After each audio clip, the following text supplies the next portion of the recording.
Washing মেশিনের ভিতর জামা কাপড়ের যে ময়লাগুলো সেগুলো জমে জমে কেমন ড্রেনের মতো গন্ধ হয়ে গেছে।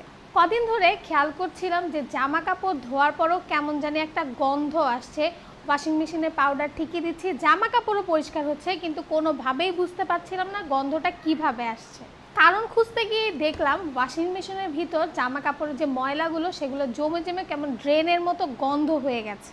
তারপরে ব্যবহার করলাম ডক্টর টেনির ওয়াশিং মেশিন ক্লিনার। আর এই ক্লিনারটা ব্যবহার করার পরে কিন্তু দেখলাম কোনো ধরনের কোনো গন্ধ বা ময়লা কিচ্ছু নেই। এটা ক্লিন করা কিন্তু খুবই ইজি। জাস্ট মেশিনের টাপ ক্লিন অপশনটা চালু করে দিয়ে 15 থেকে 20 ml ঢেলে দিলেই কিন্তু একদম নতুনের মতো ক্লিন হয়ে যায়।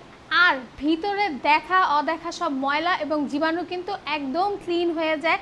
আর আমি কিন্তু এই ক্লিনারটা দিয়ে আমার মেশিন প্রতি মাসে 4 বার ক্লিন করি।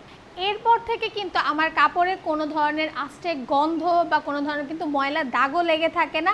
আর হ্যাঁ, আমি রিকমেন্ড করব এই ক্লিনারটা দিয়ে অন্তত মাসে 2 বার ওয়াশিং মেশিনটা ক্লিন করার জন্য।